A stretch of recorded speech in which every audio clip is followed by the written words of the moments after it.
Hello folks, we're back on the WhatCar website today for another article from Claire Evans. It's the most and least reliable older family SUVs. Now I have had a quick flick through this one and there are some really surprising cars at surprising positions in this list, so bear with us on this. As always, this is based on WhatCar's MotorEasy survey and the responses to that. It's not an exact science, okay, it's just based on the responses that people have sent in. And as always, in these MotorEasy surveys, there are some things on there that I think could do with a little bit more clarity, like it will say problems with brakes. Well, on an older car, between 6 and 20 years old, brake discs and pads are going to go all the time, or do they mean the electrical sensors and electrical systems that sit behind the brakes? So maybe take some of this with a little bit of a pinch of salt, and let's have a look. Number 14 is the VW Tiguan, 2007 to 2016, massively popular car. 71.7% reliability. The original Tiguan was VW's first sort of direct rival to something like the Qashqai. 34% of owners told us their car had suffered a problem. The majority were very minor niggles, with half of them fixed in a day or less. Most common trouble spots: battery, exhaust, followed by aircon, engine, gearbox, sat-nav and suspension. Next is the Hyundai Tucson. Or Hyundai Tucson, I should say.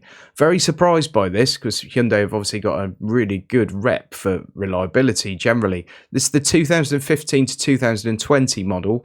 Reliability rating of 73%. I would have expected that to have been higher. 39% of cars had an issue. More than half, 52%, were fixed for free by Hyundai and its dealers.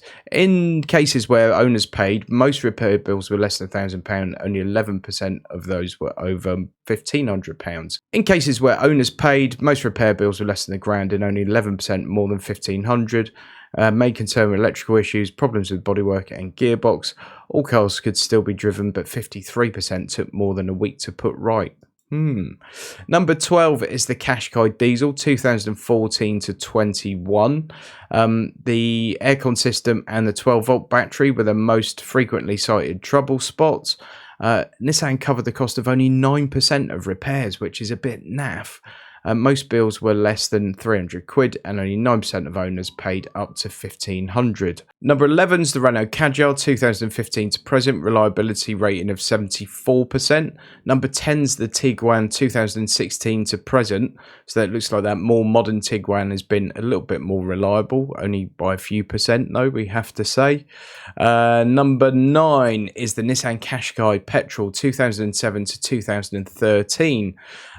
There are a billion of those on the road. Massively popular car when it came out. The petrol engine versions are a safer choice than the diesels. In fact, owners told us that only 28% of petrol cars went wrong compared to 50% of the diesels. On petrols, the engine, its electrical systems and the suspension were the most common bugbears.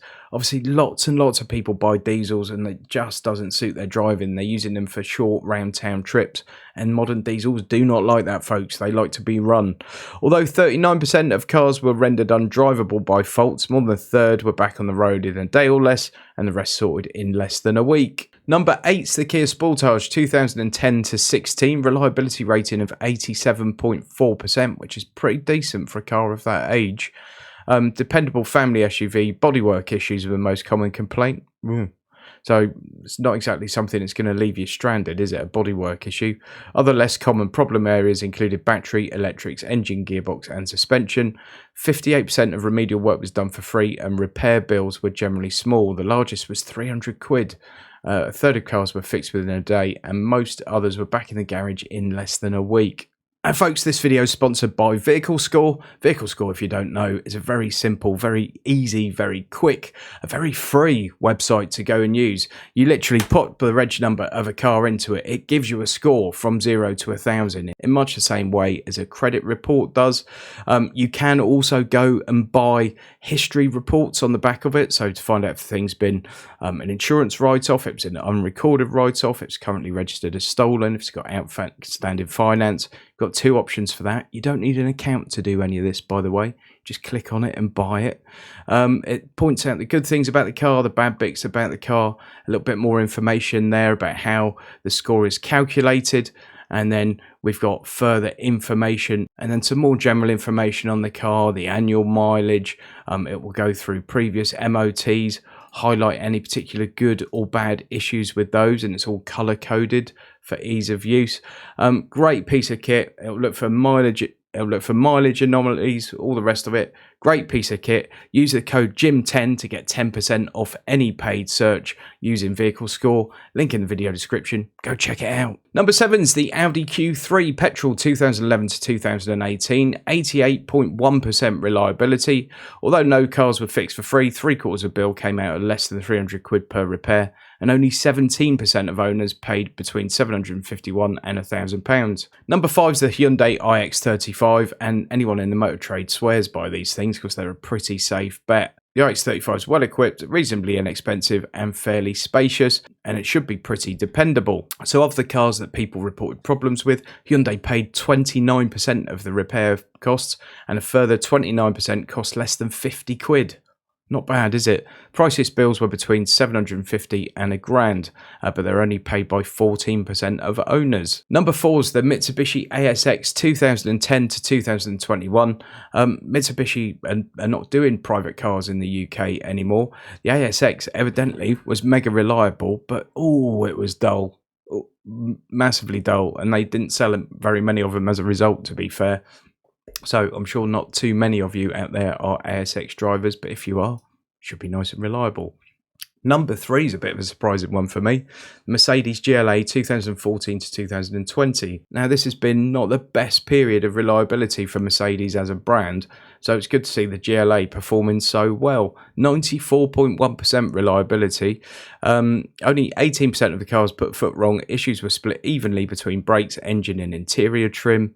2/3 of the cars remained drivable, and 1/3 were put right in a day or less. Number 2 is the BMW X1 2015 to 22. The previous generation model makes a good second-hand choice because it's a great car to drive and built to last. Only 21% of those responding to our survey told us that X1 had suffered a fault, with issues split evenly between bodywork, electrics, exhaust and gearbox.